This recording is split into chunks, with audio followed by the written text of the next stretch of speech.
2:45 in the afternoon, Maria positioned herself near the service elevator, waiting for the shift change to begin. The facility operated like clockwork, with guards reporting to their stations at precisely scheduled intervals. During the 15-minute transition period, certain areas would have reduced coverage as departing guards briefed their replacements. She carried a maintenance worker's tool bag she had found in a storage closet, along with a clipboard that would help her blend in with the facility's support staff. Her forged identification papers identified her as Elena Vasquez, a contracted electrical technician called in to address power fluctuations in the basement systems. The elevator descended quietly to the detention level. Maria stepped out into the familiar corridor, now dimly lit as the facility switched to its afternoon lighting schedule. 2 guards remained on duty, but they were stationed at opposite ends of the long hallway, focused on monitoring the prisoners rather than watching for maintenance personnel. Maria moved confidently toward the electrical closet, her tool bag creating the soft metallic sounds expected from a technician at work. She nodded professionally to the nearest guard, who barely acknowledged her presence. Civilian contractors were common enough in the facility that her appearance didn't raise suspicion. Inside the electrical closet, Maria studied the control panel systems.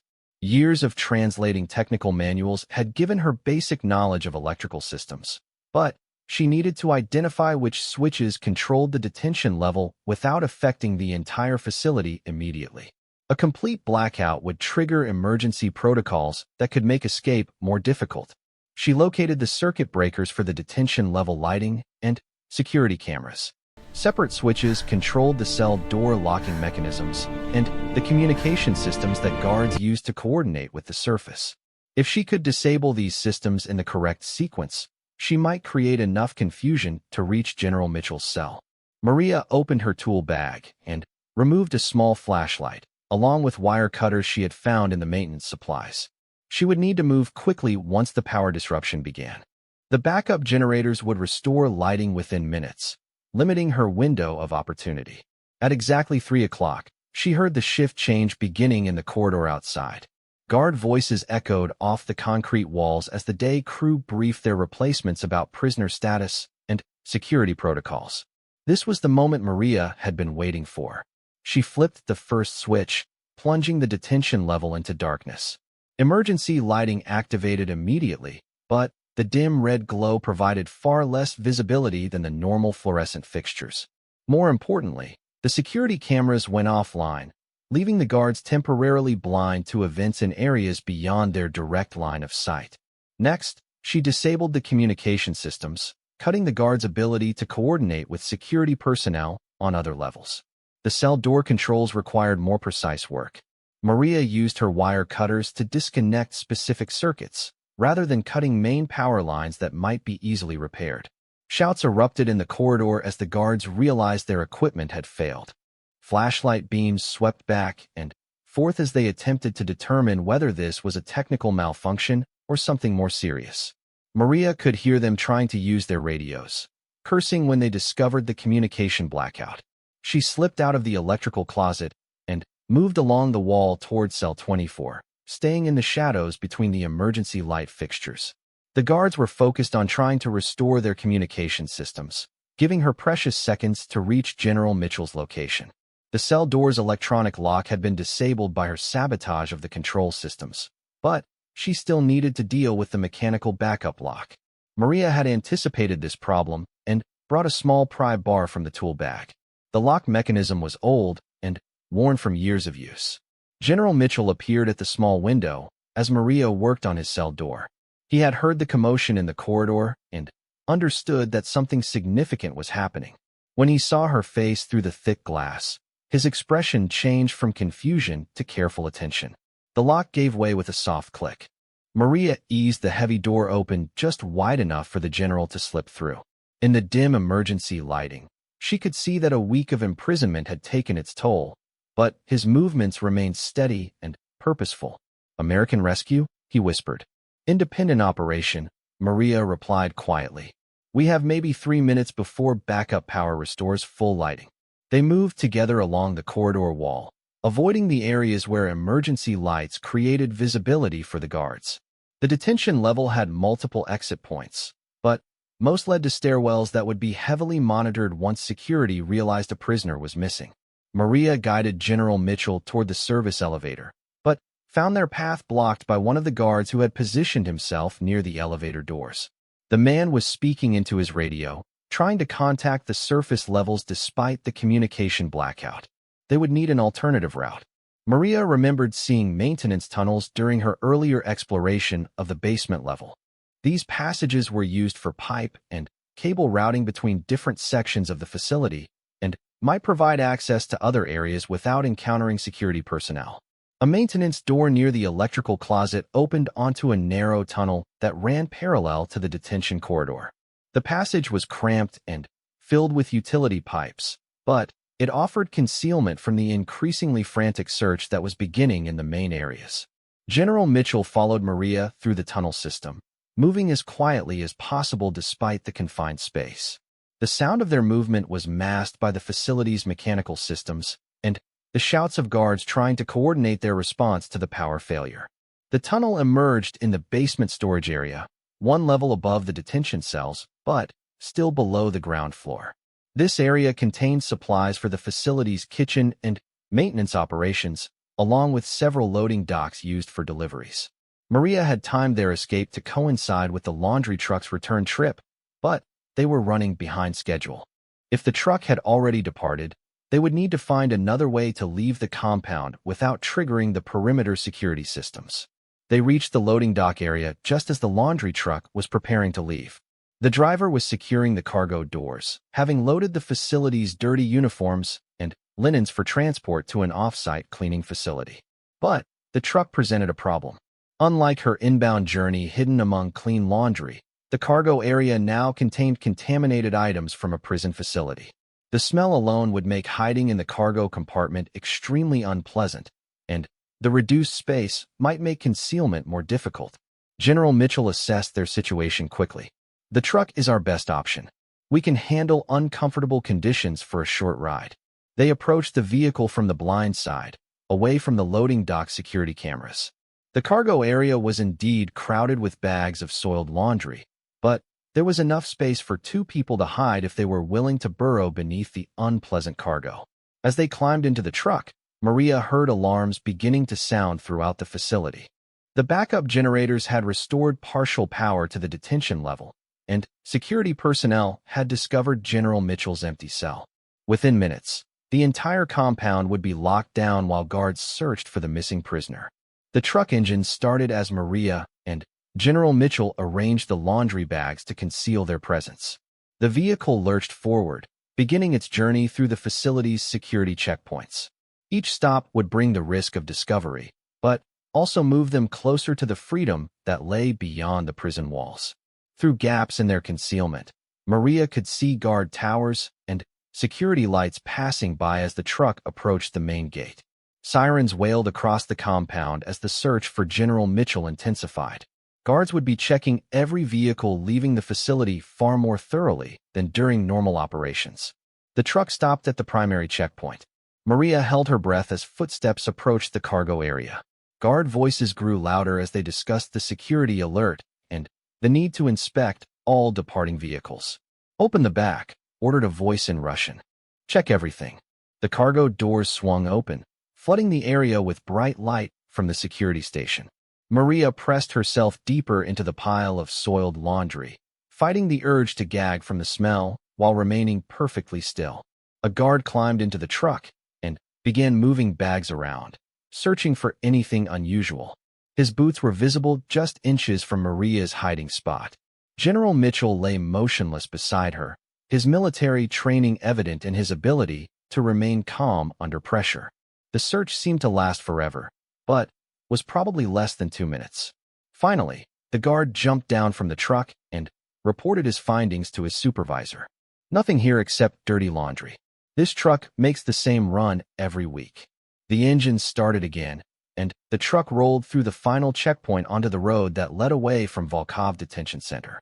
Maria and General Mitchell remained hidden until they were several miles from the facility, finally emerging from their unpleasant concealment when the driver stopped for fuel. The truck driver was startled to discover his unexpected passengers, but accepted Maria's story that they were escaped prisoners seeking asylum. He agreed to drop them at a roadside cafe where they could contact Allied forces for extraction. 3 hours later, a helicopter arrived to transport General Mitchell back to safety. As they flew over the forested hills that surrounded the prison compound, Maria reflected on the events of the past day. She had entered enemy territory alone, penetrated a maximum security facility, and rescued a prisoner despite overwhelming odds against success. General Mitchell recovered fully from his ordeal and returned to his humanitarian coordination duties within weeks. He recommended Maria for recognition, but she declined any official honors, preferring to return to her work as a translator for international aid organizations. The mission remained classified for years, known only to a small group of military personnel who understood the significance of what had been accomplished. Maria Santos had proven that sometimes the most impossible missions succeed not through superior firepower or advanced technology, but through careful planning, quick thinking, and the courage to act when action seems hopeless. The small village translator had walked into one of the most secure prisons in the region and walked out with a high-value prisoner, using nothing but intelligence, determination, and a willingness to risk everything for another person's freedom. In a world of military operations and technological warfare, her success stood as proof that individual heroism still had the power to change outcomes that seemed predetermined. General Mitchell never forgot the woman who saved his life, and Maria never forgot that sometimes ordinary people are called upon to do extraordinary things when the situation demands it. Maria Santos had always been good with languages, but she never imagined that skill would one day save a man's life. Growing up in a small village near the Mexican border, she learned English from American tourists and picked up French from a traveling teacher. When the war broke out in Eastern Europe, Maria was working as a translator for international aid organizations. The call came on a Tuesday morning in November. Her supervisor's voice was tense as he explained the situation. General Robert Mitchell, a respected military leader coordinating humanitarian efforts, had been captured during a reconnaissance mission gone wrong.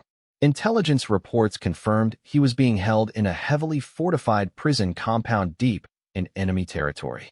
What made this situation particularly desperate was the location. The Volkov detention center sat like a concrete fortress on a hilltop, surrounded by 3 layers of security fencing, guard towers, and patrol routes that never varied. Built during the Soviet era, it had been designed to hold the most dangerous political prisoners. Now, it served as a maximum security facility for prisoners of war. Maria stared at the satellite photos spread across the briefing room table. The compound looked impossible to penetrate. Guard towers positioned every 100 meters provided overlapping fields of fire. Motion sensors lined the perimeter fences. Attack dogs patrolled the grounds between the inner and outer walls.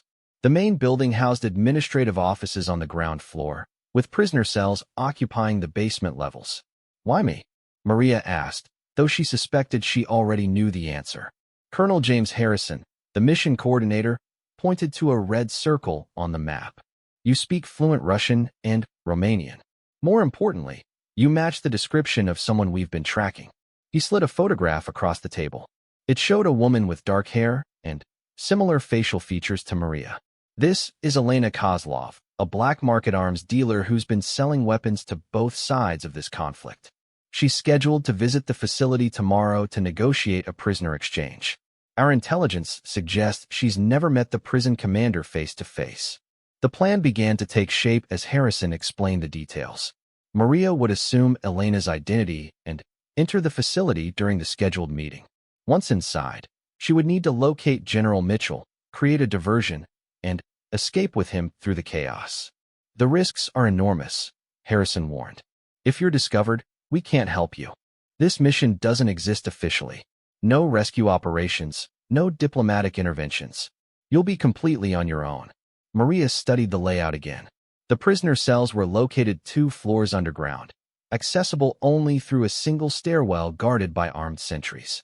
The meeting with the prison commander would take place in his office on the ground floor, giving her limited time and opportunity to reach the basement.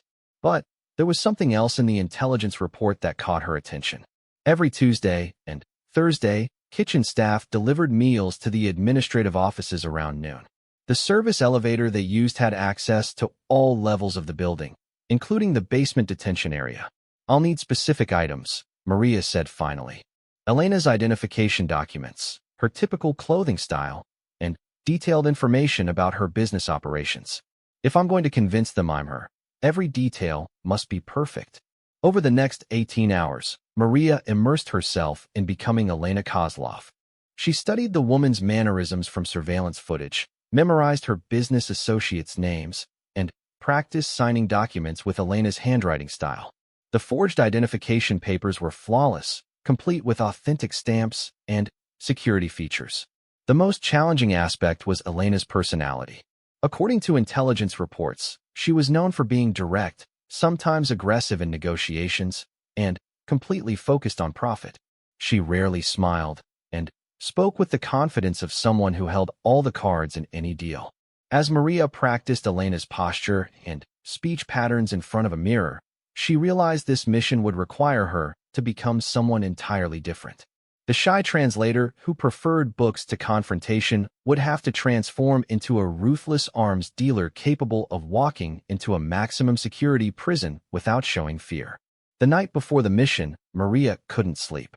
She reviewed every detail of the prison layout, memorizing guard rotation schedules, and identifying potential escape routes. The original plan called for her to enter through the main gate during Elena's scheduled appointment, but Maria had identified a weakness in the facility's security. Delivery trucks entered through a service gate on the eastern side of the compound. These vehicles underwent less thorough searches, and their drivers were familiar faces to the guards. If Maria could somehow access one of these trucks, she might have a better chance of entering undetected.